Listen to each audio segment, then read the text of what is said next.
말씀 보겠습니다. 고린도전서 13장 1절부터 7절까지 한번 보도록 하겠습니다. 제가 가진 성경 신약 279페이지에 있습니다. 고린도전서 13장 1절부터 7절까지 제가 봉독해 드리겠습니다.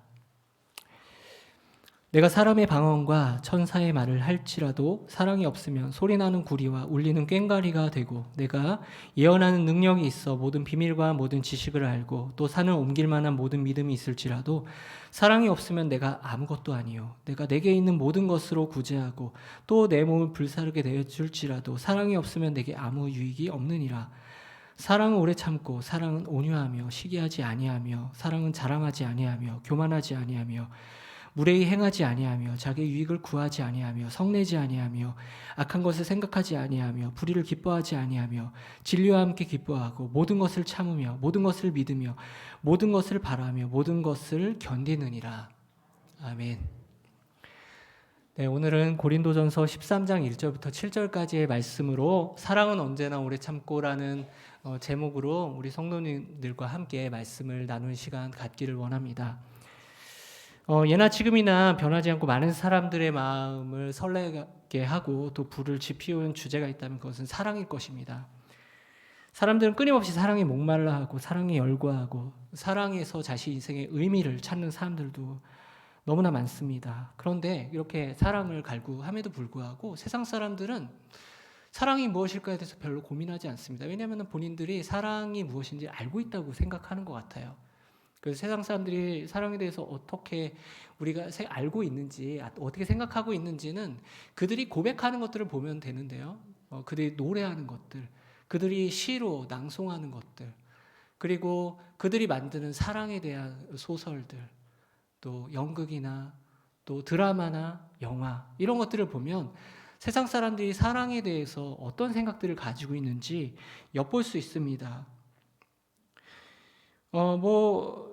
그 모든 것들을 아울러서 세상 사람들이 사랑에서 어떻게 정의하느냐, 이렇게 한마디로 말하기는 어렵지만 분명한 것은 그런 것들을 볼 때 세상 사람들이 부른 노래나 시나 영화나 드라마나 이런 것들을 볼 때에 세상 사람들은 마치 사랑을 이런 것으로 좀 그리는 것 같아요. 그들은 이 사랑이 뭔가 달콤하고 달달하고 가슴을 뛰게 하고 설레이게 하는 것, 나의 마음을 따뜻하게 해주고 더 나아가서 나에게 열정을 불어 넣어주는 것, 자꾸 보고 싶고 그립도록 만드는 어떤 그런 감정, 그런 것들로 보면요, 거의 그래요. 거의 그런 생각들을 가지고 있습니다. 그런데 이 세상 사람들이 사랑에 대해서 관심이 많은데 사실 예수님을 믿는, 하나님을 믿는 우리들도 사랑에 대해서 또 다른 의미로 관심이 매우 많습니다. 관심이 많아요. 왜냐하면 이 사랑이라는 것은 하나님의 성품입니다. 하나님의 가장 중요한 성품이고요. 또 사랑은요, 그리스도인이 행해야 하는 모든 것입니다. 그래서 너무나 중요하죠. 우리는 교회를 이루고 있는데요, 세상 가운데에 빛과 소금이 된다. 세상 가운데 지난번에 제가 말씀 전할 때에 교회는 하나님 나라의 모델하우스다라고 했습니다. 이 교회를 통해서 하나님 나라가 무엇인지를 가늠해 보도록 만드는 것인데, 그래서 이 사랑이란 것은 그만큼 굉장히 중요한 것이죠. 하나님 나라의 중심은 사랑이라고 볼 수 있는데, 그렇기 때문에 세상 사람들이 이 교회 안에 있는 사랑을 보고 하나님 나라가 이렇게 훌륭하구나, 그것을 깨닫게 된다는 것이에요. 그렇기 때문에 이 사랑은 너무나도 중요하다고 볼 수 있고, 세상 사람들과 또 다른 의미로 우리가 사랑을 알아야 되는 것이죠. 오늘 말씀 이 고린도전서 13장은 이 사랑이 무엇인지, 사랑의 본질이 무엇인지, 사랑의 핵심이 무엇인지를 굉장히 잘 보여주고 있기 때문에 오늘 1절부터 7절까지의 말씀을 통해서 사랑의 본질을 이해하고 또 순종의 길로 나아가는 시간을 우리가 가져보기를 원합니다. 오늘 우리가 살펴보고자 하는 이 고린도전서 13장은 매우 익숙한 그런 내용이고요. 이따가 부를 찬양에도 있지만 특별히 또 결혼하는 결혼식도 많이 좀 생각이 나요. 결혼한 두 남녀를 떠올리게 만들기도 합니다. 사랑을 예찬하는 것 같고요. 그래서 이 본문을 깨딱 잘못하면은 그냥 뭔가 좀 사랑 그러면 우리는 뭔가 굉장히 감상적으로 우리가 생각하는 경향들이 우리 안에 있다는 것이죠. 근데 그렇게 보면 오해합니다. 이 사랑장이라고 불리는 고린도전서 13장을 우리가 충분히 생각해 보지 못한다는 거예요. 바르게 보지 못한다는 선입견을 가지고 보게 된다는 거예요. 우리는 이 고린도전서 13장이 외딴 장, 사랑을 예찬하는 어떤 그런 하나의 독립적인 내용이 아니라 이 내용이 고린도전서 13장이라는 것을 우리 기억해야 됩니다. 13장 앞에는 몇 장이 있죠? 12장이 있고요. 그 뒤에는 14장이 있습니다. 그 흐름 가운데에 13장이라는 거예요. 그래서 우리는 반드시 이 내용을 볼 때 이 13장이 왜 나왔는지를 우리는 보고 그 앞뒤의 맥락을 살펴봐야 됩니다. 우리가 고린도전서 13장 1절부터 7절까지의 말씀을 제대로 이해하기 위해서 우리는 먼저 12장과 그 뒤에 14장을 봐야 되는데 공교롭게도 이 12장에서부터 14장까지 내용은 하나의 단락으로 묶여 있습니다. 그것은 이 사도 바울이 이 고린도 교인들에게 은사에 대해서 말씀하고 있는 그 하나의 맥을 이루고 있다는 거. 앞에 있는 12장, 뒤에는 14장 이렇게 은사에 관해서 말씀을 전하려고 하는 그 한가운데에 13장이 있다는 거예요. 실제 이 편지를 받았던 고린도 교인들은 은사에 매우 관심이 많았습니다. 그래서 이 고린도 교회 교인들이 굉장히 은사에 아주 집중이 되어 있고요. 그리고 각종 다양한 은사, 방언의 은사부터 해가지고 여러 신유의 은사, 여러 가지 은사들에 대해서 굉장히 사모함이 많았어요. 그러다 보니까 그게 도를 지나쳤어요. 너무 지나쳤어요. 그래서 은사를 많이 받는 것이 내가 영적으로 뛰어난 수준에 아주 훌륭한 영성에 있다고 착각하기에 이르렀습니다. 그러니까 그런 교회 상황에서 사도 바울이 어떤 말씀을 전할까요? 은사의 자리를 잡아주는 말씀을 전하겠죠. 은사 많이 받고 은사가 뛰어나다고 너희가 탁월한 신앙을 갖는 것이 아니다. 은사의 본래 자리, 은사 좋은 것이지만 은사 본래 자리를 내가 잡아주겠다 하는 그런 내용이 12장에서부터 14장 가운데 나오고 그 가운데에 이제 그 중간에 한복판에 사랑에 관한 말씀을 전하는 것이죠. 바로 이 지점에서 우리가 반드시 정리해야 될 게 뭐냐면 은사와 사랑의 관계예요. 은사와 사랑의 관계.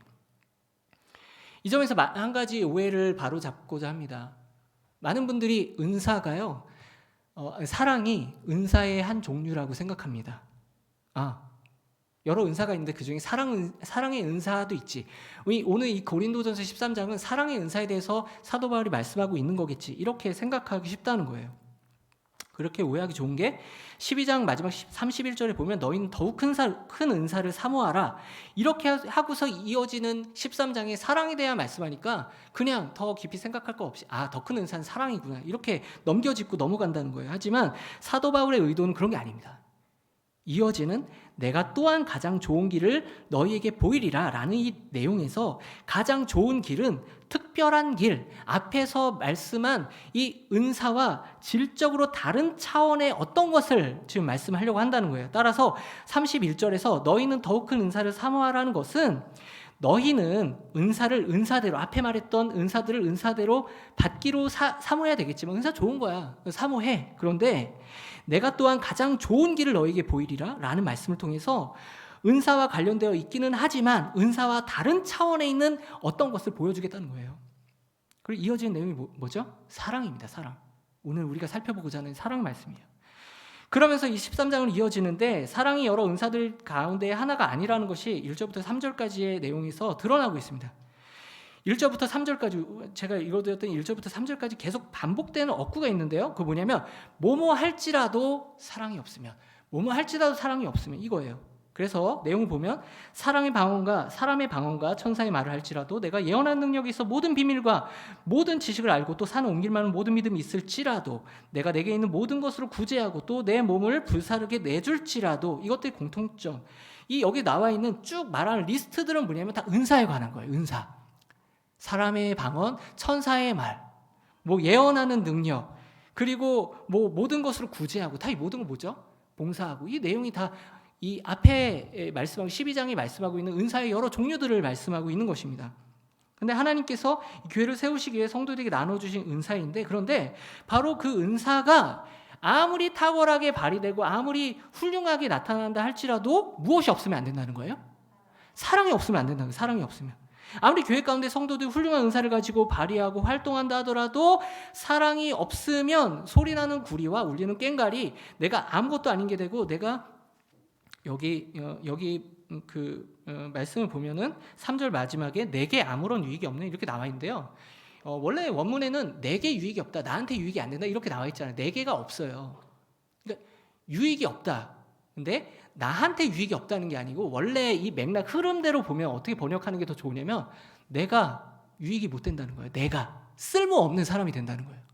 쓸모없다. 그러니까 내가 아무리 교회에서 여러 가지 받은 은사를 가지고 막 정말 여러 가지 활동들을 하더라도 그게 아무 쓸모가 없다는 얘기예요. 저는 이 말씀에 의하면은 예언하는 은사를 가지고 말씀을 전하는 사람이죠. 근데 만약에 제가 설교를 할 때 사랑의 동기로, 그리고 사랑을 목적으로, 우리 성도님들을 사랑하는 목적으로 설교를 하는 것이 아니라, 제가 이 설교를 함에 통해서 많은 사람들한테 이거 설교 잘하네요, 훌륭합니다, 은혜 받았습니다, 그러면서 뭔가 굉장히 뭐 추앙을 받는다거나, 아니면은 제가 이 목회하는 이 일을 통해서 뭔가 더 나은 스텝을 위해서, 이용하기 위해서 제가 설교를 한다면 그 아무런 쓸모가 없다는 거예요. 유익하지 않다는 거예요. 주일날 많은 분들이 수고를 해주십니다. 우리 해세대 찬양팀부터 해서 찬양, 뭐 봉사, 안내, 그리고 순장님들로, 또 교사분들로 지금 식사를 하지 않죠. 식사 봉사를, 여러 가지 봉사들 많이 해주고 계세요. 그런데 그런 모든 그런 은사, 하나님이 주신 은사를 발휘하는 그 모든 일들이 사랑을 동기로 하지 않고 사랑을 목적으로 하지 않는다면, 오늘 말씀에 의하면 울리는 꽹과리가 된다.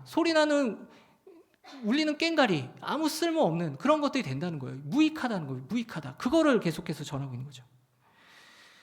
그러니까 다른 여러 은사들과 사랑의 관계는 이런 겁니다. 저는 축구를 좋아하기 때문에 자주 하지 못하지만 보는 것도 좋아하고 하는 것도 좋아합니다. 근데 축구 보면, 예를 들면 축구에 여러 기술들이 있습니다. 공을 가지고 할 수 있는 여러 기술들이 있어요. 패스도 할 수 있고요, 드리블도 할 수 있고요, 슛도 할 수 있습니다. 패스도 여러 가지 종류가 있고요, 드리블도 여러 종류가 있고요, 슛도 여러 종류가 있습니다. 그 모든 것들을 하는데, 자, 축구의 목적이 뭐죠? 골을 넣는 거예요. 골. 축구 아주 훌륭한 내용이 너무 훌륭합니다. 막 진짜 화려한 드리블과 정말 송곳 같은 패스와 정말 막을 수 없는 뭐 슛이나 뭐 이런 강력한 슈팅을 날리는데, 그 모든 거 다 해요. 근데 결정적으로 골을 못 넣어요. 그럼 될까요, 안 될까요? 안 되겠죠. 왜냐하면 축구는 드리블을 하고 패스를 하고 슛을 하는 그 모든 여러 가지 전술을 짜죠. 4-4-2, 3-5-2 여러 가지 그런 전술들을 사용하는 축구의 모든 기술들은요, 결국에는 무엇을 향해서 가고 있냐면 골을 넣기 위한 모든 활동을 하고 있다는 거예요. 그러니까 그 모든 여러 가지 기술과 스킬들이 골을 넣는데 집중되지 않는다면 그거는 아무 쓸모가 없는 거예요. 팬들이 기뻐하지 않겠죠. 정말 화려한데 다 해요. 근데 골을 못 넣어요. 분통 터지겠죠. 골을 못 넣고 집니다. 그러면 그렇게 된다는 거예요. 마치 이런 거라는 거죠. 그러니까 예를 들어 사랑과의 관계, 이 은사와 사랑과의 관계 이렇습니다. 그러니까 드리블이나 패스나 슛 이런 것들이 은사라면, 사랑은 골을 넣는 것과 같다는 거예요. 그러니까 결국 이 신자들이 사랑을 목표로 삼지 않는다면, 사랑을 목표로 삼지 않고 우리가 가진 은사들을 교회에서 막 펼치잖아요. 그 아무 쓸모가 없다는 얘기예요. 그 자체가 아무 의미가 없다. 하나님께서 성도들 각자에게 주신 은사들은 모두 사랑을 위해서 쓰여져야 하고, 이것은 교회를 위하는 성도들의 모든 삶이 사랑을 추구해야 한다는 것을 가리킵니다. 자, 그렇다면 우리가 그렇다면 그렇구나. 은사는 사랑을 이루기 위해서 하는구나. 사랑을 목적으로 우리가 받은 은사, 그 모든 활동들이 쓰여져야 하는구나. 우리가 알았습니다. 그렇다면 사랑이 뭘까요? 이제 사랑에 대해서 알아야 되는데, 우선 먼저 말씀드리고 싶은 것은, 사랑은 세상 사람들이 가지고 있는 어떤 관심 있는 특정 대상, 이성이라든지 어떤 그런 사람들을 향한 특별한 어떤 감정, 이런 것들을 말하는 것이 아닙니다. 오늘 본문 말씀에서 13장 4절부터 7절까지는 사랑의 속성이 무엇인지 굉장히 잘 보여주고 있는데요. 이제 하나하나 제가 이 내용을 좀 더 읽고 나서 이렇게 잘 드러나지 않는 내용이 있거든요. 하나씩 제가 읽으면서 좀 뜻을 한번 봤으면 좋겠습니다. 먼저 사랑은 오래 참고 4절입니다. 사랑은 오래 참고, 이것은 그냥 참을성이 많는 게 인내심이 많구나, 뭐 어떤 일을 할 때 굉장히 잘 견디구나, 그냥 이런 것이 아니고요. 무엇이 다 전제가 되냐면 4절부터 7절까지 모든 말씀이 사람들과의 관계 안에서 전제가 되는 내용이에요. 그러니까 뭐죠? 사랑은 오래 참고, 사랑은 사람들과의 관계 가운데서 그 사람을 참아내는 거예요. 참아내는 거, 사람을 참아주는 거. 사랑은 온유하고 그러면은 뭐 부드러움 이런 것들을 생각하는데, 이것보다는 친절하고, 사람은 친절히 행하고, 이런 의미입니다. 사랑은 또 시기하지 아니하며, 사랑은 관계 가운데서 서로에 대해서 질투하지 않는다는 거예요. 질투하는 마음으로 서로를 대하지 않는다는 거예요. 또 사랑은 자랑하지 아니하며, 말 그대로 이 관계 가운데에서 상대방을 자기 자신을 자랑하기 위한 대상으로 삼지 않는다는 거죠. 우리가 어떤 사람들이 이렇게 사람 만날 때요, 사람 만나서 나한테 무슨 좋은 일 있으면 그 자랑하려고 만나는 경우들이 있나 없나요? 있죠. 어떻게 알아요? 그런 사람들 만나거든요. 만나서 와가지고 자랑합니다. 뭐 자식 자랑, 뭐 부동산 잘된 자랑, 뭐 이런 여러 가지 자랑들을 합니다. 그러니까 그분들은 왜 만나는 거예요? 자랑하려고 만나는 거예요. 예. 여러분들을 자랑하기 위한 어떤 도구 삼아, 이거 좀 너무 심하게 말한 거지만 도구 삼아서 그렇게 자랑하려고 만나는 겁니다. 뭐 그게 어떤 사람이 있을 수 있으면 내가 될 수도 있는 거잖아요. 그죠? 그렇게 하지 말라는 거예요. 교만하지 아니하며, 더 좋은 번역은 과시하지 아니하며. 그러니까 무엇을, 어떤 것들을 행할 때 어떤 사람들은 자기 힘을 굉장히 과시적으로 관계 가운데서 내가 이 정도 되는 인물이야, 내가 이 정도 영향력을 미치는 인물이야, 사람들한테 자기 어떤 능력과 그런 모든 것들을 과시하려는 그런 사람들이 많이 있습니다. 그러면 안 된다는 거예요. 그 사람을 그렇게 이용해서는 안 된다는 과시의 목적으로. 5절 무례히 행하지 아니하며, 이거는 뭐냐면, 이건 좀 많이 의역한 건데, 상대방이 좋아하지 않는 부적절한 행동을 하지 말라는 거예요. 그런 사람도 있잖아요. 싫은데 자꾸 하는 거, 나한테. 예. 나 저런 행동 안 했으면 좋겠는데 자꾸 하는 거예요. 근데 그 사람은 그게 하는 게 좋은 거예요. 그러니까 때로는 그게 굉장히 무례하게 나갈 수도 있는 거죠. 근데 그게 누군가 나한테 그럴 수도 있지만, 나도 누군가한테 그런 대상일 수 있는 거예요. 저런 것 좀 안 했으면 좋겠는데, 말은 안 하는데 그럴 수 있다는 거죠. 그래서 적절하지 않은 행동, 그 사람이 좋아하지 않는 그런 행동 하지 말라는 거예요. 필요한 행동을 하라. 자기의 유익을 구하지 아니에요. 관계 맺을 때 그 사람을 자기의 유익의 도구로 이용하려는 이기적인 목적으로 관계를 맺어서는 안 된다는 거예요. 그러니까 사람과 관계 맺을 때 그 사람 만나요. 나한테 무슨 이익이 되니까, 나를 채우기 위해서. 두 남녀가 만납니다. 사랑이라는 포장 아래 그 사람을 통해서 나를 채우려고 만납니다. 이거 뭐죠? 사랑입니까? 세상 사람들 그 사랑이라고 말합니다. 그 사람만 있으면 좋구나, 막 채워지는 것 같아. 근데 오늘 말씀에 의하면 자기 유익을 구하는 행동인 거죠. 그 관계 가운데서 나를 위해서 만나는, 그 사람을 위해서 만나는 게 아니고 내가 기쁘려고 만나는 거예요. 그 사람이 정말 기쁜지 안 좋은지 뭐 그런 거는 별로 생각 안 할 수도 있다는 거죠. 자기 유익을 구하지 아니하며 라는 겁니다. 성내지 아니하며, 화내지 말라는 거죠. 악한 것을 생각하지 아니하며, 사람에게 악을 행할 의도를 가지고 그 사람을 만나서는 안 된다는 거예요. 우리는 사람 만날 때 때로는 나쁜 마음을 가지고, 그 사람에게, 어떤 사람은 그 사람을 사기를 친다고 거짓말을 한다거나, 그 사람이 뭐 복수를 하기 위해서 만난다고 뭐 이럴 수 있는 거죠. 그러니까 그런 행동을, 악한 것을 생각하면서 그 사람을 만나면 안 된다는 겁니다. 자, 불의를 기뻐하지 아니하며 진리와 함께 기뻐하고. 자, 이거 뭐냐면, 불의한 행동을 즐겨하지 아니고, 불의한 행동을 그리고 진리와 함께 기뻐하고. 앞에는 불의를 기뻐하고, 근데 뒤에는 진리와 함께 기뻐하고. 이거는 진리와 함께라는, 말씀을 열심히 보라니, 그런 말씀이 아니고, 진리와 함께라는 것은 진리를 따라서 의를 행하는 삶을 기뻐하라는 거예요. 그러니까 앞에는 불의를 기뻐하지 말고, 뒤에 하나님의 진리의 말씀을 따라 의를 따라서 행동하는 삶, 하나님 말씀에 순종하는 삶을 추구하라, 그런 것을 기뻐하라는 겁니다. 마지막 7절에 모든 것을 참으며, 서로에 대해서 참아준단 말이죠. 모든 것을 믿으며, 이것은 하나님에 대한 믿음을 말씀하고 있는 게 아니고 사람들과의 관계 가운데서 서로를 믿어주는 거예요. 신뢰하는 거, 신뢰해주는 거. 우리가 관계 막 되게 실망스러운 사람 있잖아요. 믿음이 안 가. 그 마음 확 닫아가지고 사람 만날 때 티는 안 내도 그냥 마음을 닫고 있는 거예요. 나 안 믿어. 그러지 말라는 거예요. 서로를 신뢰해 주라는 거예요. 아무리 그 사람이 나한테 그래도. 그리고 모든 것을 바라며, 이것은 하나님에 대한 어떤 믿음, 소망, 사랑, 하나님의 사랑, 소망 이런 거를 하나님을 소망하고 이런 것이 아니고 사람들과의 관계 가운데에서 서로에 대해서 바라라는 거예요. 기대하라는 거예요. 기대해라. 모든 것을 견디느니라. 관계 가운데 서로에 대해서 자기 자신의 위치에 대해 포기하고 나 그만둘래, 나 나갈래, 로그아웃 할래, 이렇게 하지 말라는, 버텨내라는 거예요. 그 자리에 계속 지키면서 버텨내라, 모든 것을 견뎌내라, 이런 뜻입니다. 자, 그러니까 제가 사랑의 특성에 대해서 말씀드린 동안 약간 뭐 반복되는 게 있네, 이런 걸 눈치채신 분들이 계실지 모르겠어요. 그건 뭐냐면 4절에서 처음 시작하고요, 끝날 때 7절에서 반복이 됩니다. 뭐가요? 오래 참는 게 반복이 돼요. 4절에 사랑을 오래 참고로 시작해서요, 7절에 마칠 때에는 모든 것을 참고 모든 것을 견디느니라 라고 이렇게 마무리를 짓고 있다는 거예요. 이것은 의미 없는 반복이 아닙니다. 그냥 사도 바울이 막 쓰다가 그냥 했던 말 또 하고 이런 게 아니고요, 의도적으로 쓴 거예요. 왜요? 사랑에서 무엇이 중요하기 때문에 그런 거예요? 참는 것이, 관계 가운데서 참는 것이 굉장히 이 사랑에서 매우 중요한 것을 담고 있기 때문에 더 나아가서 이 서로에 대해서 참아주고 인내하고 버텨주는 것이 매우 중요한 본질로 이해했기 때문에 이렇게 하고 있는 거죠. 즉 사도 바울에게 있어서 사랑은 서로의 존재를 용납하고 견뎌주고 끝까지 참아주는 것에 있다는 것을 오늘 이 사랑장 본문을 통해서 우리는 정리할 수 있습니다. 그럼 이것이 사도 바울의 메시지일 뿐일까요? 구약에나 아니면 그 전에 예수님이 가르치면 없던 것인데 사도 바울이 갑자기 탁 이렇게 튀어나와가지고 이렇게 말하고 있는, 전혀 맥락 없이 말하고 있는 걸까요? 그렇지 않습니다.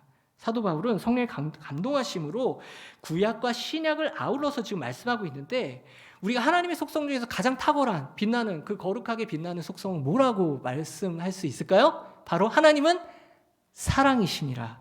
요한일서 4장 16절에 우리 고백하고 있죠. 하나님은 사랑이시니라. 하나님은 사랑이시기 때문에 하나님은 사랑이시면서 사랑하시는 분이시죠. 따라서 하나님의 사랑을 받는 우리들이 해야 되는 가장 중요한 것도 뭐냐면, 하나님이 사랑이시고 사랑을 하시기 때문에 그 사랑을 받는 우리들도 뭘 해야 될까요? 사랑해야 되는 것이죠. 근데 이 구약 가운데에서 드러나는 하나님의 사랑은 어떤 사랑일까요? 그 사랑을 보여주는 단어가 구약의 히브리어로 사랑하다라는 단어는요, 아하브라는 단어와 핫사드라는 단어가 있습니다. 이 둘 다 사랑하다라는 단어인데, 특별히 하나님의 사랑의 속성을 매우 잘 보여주는 단어는 핫사드라는 단어예요. 근데 이것을 사랑하다를 사랑으로 이렇게 명사화시키면요, 어떻게 되냐면 헤세드가 됩니다. 우리 헤세드 찬양팀도 있잖아요, 그죠? 네, 헤세드, 바로 그 헤세드. 그리고 우리 교회 이름이 뭡니까? 인애교회죠. 네, 이 헤세드를 이 성경 말씀에서 한글말로 번역한 게 인애예요. 인자하심, 인애, 이런 겁니다. 이 의미는 인자하심, 그런 뭔가 이렇게 하나님의 사랑이 어지럽고 따뜻하다, 이런 우리 그런 선입견을 갖는데 그런 게 아니고요. 이 헤세드는요, 헤세드의 뜻은 언약의 신실한 사랑을 가리켜요. 다시 말씀드리겠습니다. 언약의 신실한 사랑, 신실한 것, 즉 약속을 했을 때 그 약속한 것을 끝까지 이행하는 것이 바로 하나님께서 우리에게 보여주신 사랑이라는 거예요. 그러니까 하나님이 계시고 언약을 맺는 그 당사자들이 있잖아요, 그죠? 구약에는 이스라엘 백성들이 하나님과 언약을 맺은 언약 당사자들이었죠. 그리고 지금 여기 있는 저희들은 뭐죠? 예수 그리스도의 피로 하나님과 새 언약을 맺은, 하나님과 언약을 맺은, 새 언약을 맺은 당사자들이죠. 그렇죠. 그러니까 그 언약 관계 안에서 하나님이 우리에게 약속하신 것을 우리가 어떠하든지 관계없이, 하나님께서 우리의 어떠함과 관계없이 하나님은 그 하나님 약속하신 사랑을 끝까지 책임지면서 그 사랑을 약속하신 대로 갚아주시는, 이행하시는, 바로 그 사랑이 언약적인 사랑이라는 거예요. 우리 흔히 사랑 떠오르면 아까 말씀드렸던 것처럼 달달하며 설렘, 뜨거운 이런 것들을 생각하는데, 성경의 사랑은 전혀 좀 다릅니다. 오히려 성경에서 나타내주고 있는 것은 바로 이 언약을 신실하게 맺으시는 그런 맺으신 그 사랑을 베푸시는 그런 사랑을 말씀하고 있다는 거예요. 자, 그런데 우리가 보면은 이것을 볼 때 쉽게 생각하면 안 돼요. 하나님께서 언약 지키시는 것을. 구약 신자들 어땠죠? 구약 이스라엘 백성들. 자, 하나님이 약속하신 지킵니다. 그래서 하나님이 아브라함과 이삭과 야곱 더불어서 이스라엘 백성들과 하나님이 약속하신 땅과 자손과 복을 지키셨나요? 안 지키셨나요? 지키셨죠. 그래서 출애굽해서 가나안 땅 들어가고 자손 주시고 복을 주셨잖아요. 근데 그 역사가 어땠습니까? 하나님은 그 구약의 역사를 보면 하나님은 신실하게 하나님의 사랑을 보여주셨지만 하나님의 백성인 이스라엘 백성들은 하나님의 언약에 신실하지 못해서 맨날 하는 게 뭐죠? 하나님 안 사랑하고 우상 섬기고 우상 숭배하고 또 하나님 주신 사랑의 법을 따르지 않아서 서로 사랑하지 않고 분열되고 다투고 전쟁하고 약한 자를 괴롭히고 보호하지 않고 이런 역사잖아요. 그죠? 하나님 약속 안 지켰단 말이에요.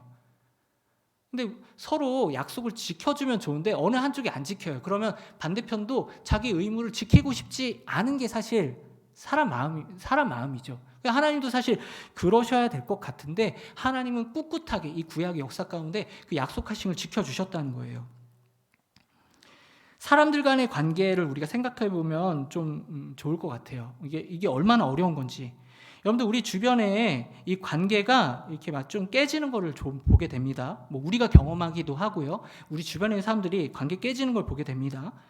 좀 가볍게는 친구 관계가 깨지기도 하고요. 연인 관계가 깨지기도 하고요. 심지어 부부 관계가 깨지고 그리고 부모와의 관계가 깨지기도 하고 심지어 자기 자녀들과의 관계가 깨지는 것을 봅니다. 이 관계가 깨진다는 것은 뭐죠? 관계 깨진다는 건 뭐예요? 안 본다는 거잖아요. 그죠? 안 본다는 거예요.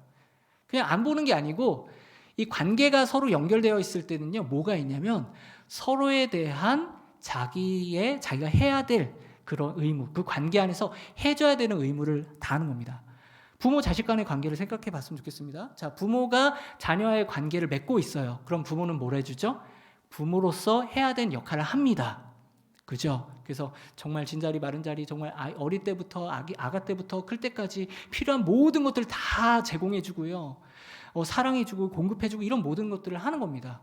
이 관계가 연결되어 있기 때문에 부모 자식 간에 그런 약속된 관계가 연결되어 있기 때문에 그런 거예요. 근데 이 관계가 깨진다고 본다면 서로 안 보는 거죠. 안 보는 게 아니고 자기가 하는 모든 의무, 자기가 해야 될 일을 다 끊어버리면 중단하는 겁니다. 포기하는 겁니다. 서로에 대해서. 이런 거죠. 이런 거예요. 이 관계를 참는 것은 그렇게 쉬운 일이 아니라는 거예요. 그러니까 이런 것들을 볼 때 사람들과의 관계를 생각해 볼 때 하나님께서 계속해서 하나님의 약속을 저버리는 이스라엘 백성들과의 관계를 끊어버리지 않으시고 참아주신 것이 얼마나 어려운 일인지를 우리 알게 됩니다. 근데 하나님께서는 그 어려운 사랑을 이스라엘 백성들에게 해주셨고 그리고 새 언약 백성이 된 우리들에게도 여전히 해주고 계시다는 거예요. 하나님께서 사랑의 하나님이 아니셨다면 하나님께서는 이런 우리들, 언약에 신실하지 못한 우리들을 참아내지 못하시고 우리와의 관계를 벌써 끝내버리셨을 거예요. 우리가 범죄하는 죄를 참아내지 못하셨을 것이고 우리가 전보다 나아지기를 기대하지 않으시고 우리에 대해서 기대하지 않으실 거예요. 하지만 하나님께서는 여전히 우리가 이전보다 더 나아질 것을 하나님께서는 신뢰하고 계시고요. 또 우리를 기대해주고 계시고 우리를 참고 견뎌주고 계심을 믿으시기를 바랍니다. 하나님이 우리를 향하신 사랑이 그런 사랑인 것을 우리가 믿고 있기 때문에 그래서 우리가 안심하는 거죠. 하나님께 감사하는 거고요. 기뻐하는 겁니다.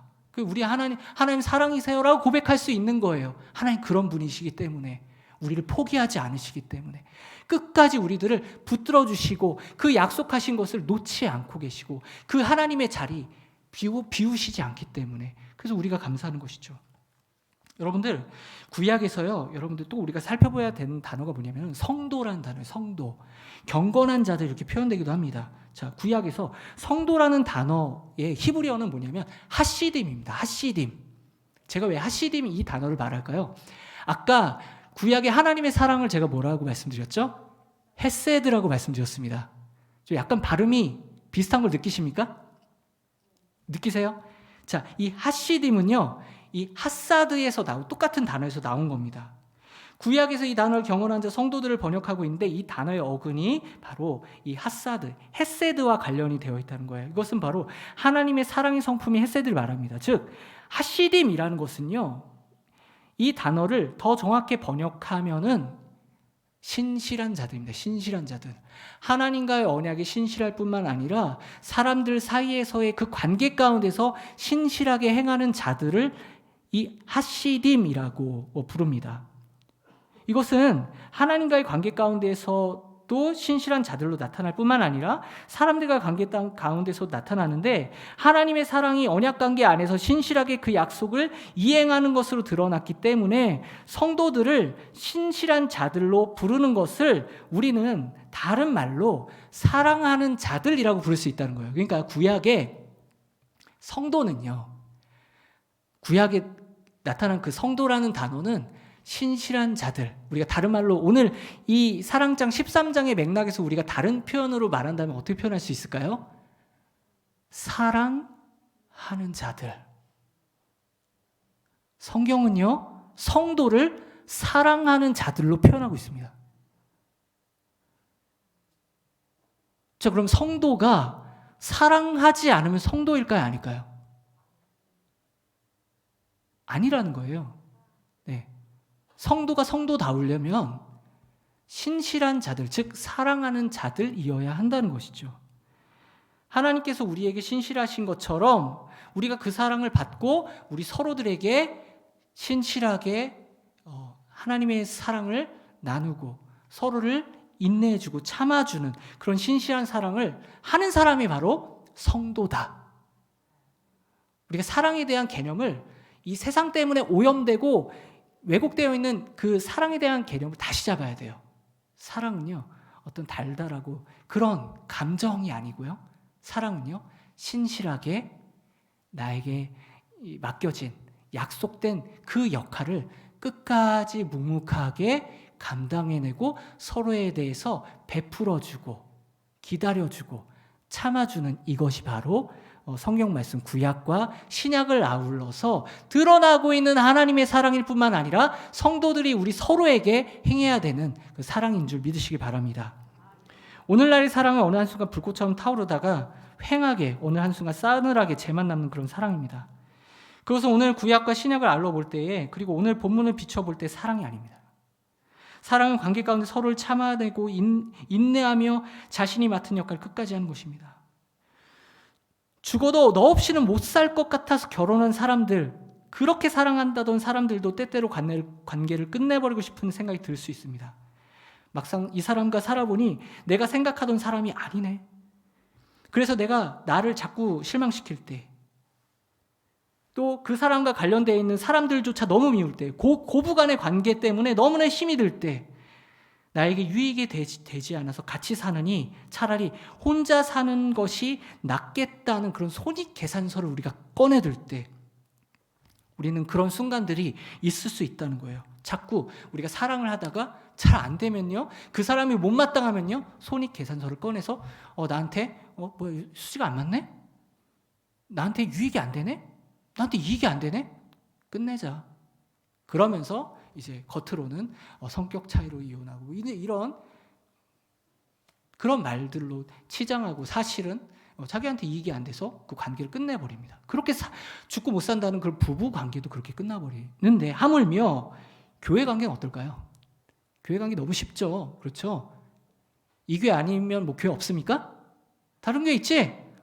이 교회 때문에 서운하면 됐어. 나 누구 때문에 실망했어. 나 다른 교회 가면 돼. 괜찮아. 아쉬울 게 없어. 뭐 이렇게 생각한다는 거예요. 이 경우에는 부부 간의 관계를 끝내는 것보다 더 쉽습니다. 가족 간의 관계를 끝내는 것보다 더 쉽습니다. 순 식구면 순 옮겨주세요.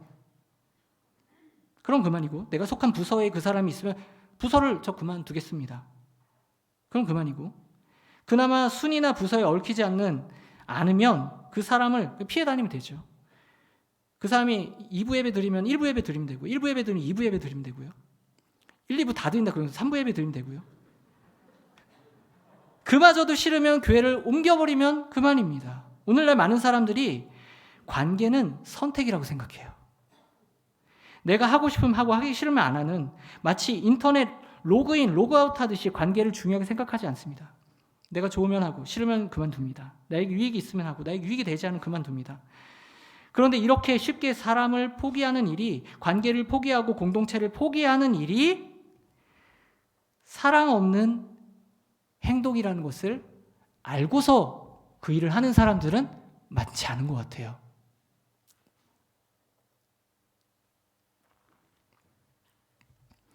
사랑은 관계 가운데에서 헌신하는 것이고 서로를 끝까지 기다려주고 견뎌주는 것으로 반드시 표현되어야 할 줄 믿으시기 바랍니다. 그 자리를 견디면서 자리를 이탈하지 않는 것이 사랑인 것입니다. 아멘이 잘 안 나오시죠? 하나님, 제가 아멘을 제가 강요하는 건 아니었습니다. 하나님이 바로 이 언약의 신실하신 헤세드의 하나님이시고 우리는 그 하나님의 사랑을 받아서 똑같이 언약에 신실하게 사랑해야 될 하시딤의 사람들이기 때문에 그렇습니다. 자, 5월 첫째 날, 이 첫째 주 가정의 달을 맞아서 저는 이 사랑에 관한 말씀을 들고 여러분들 가운데 섰습니다. 우리는 사랑에 대해 다시 생각해 보았으면 좋겠습니다.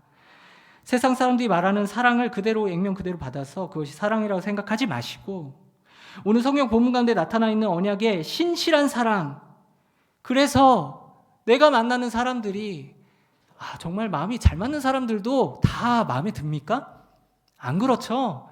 마음에 안 드는 구석이 있는데 하물며 우리가 생활하다 보면은 가족도 그렇고 교회에서도 그렇고 하는 족족 진짜 하는 짓이 미운 그런 사람들도 있다는 말이죠. 근데 이 진정한 성도, 하나님의 헤세드를 닮은 하시딤, 진정한 사랑하는 자들의 성도는요, 그런 모든 식구들, 모든 성도들을 서로 다 이 사랑, 참아주는 사랑, 기다려주는 사랑, 기대하는 사랑, 그냥 미워하지 않고 끝나는, 그냥 무관심, 나는 무관심이 됐어, 나 안 미워하니까 됐어, 이 정도가 아니고요.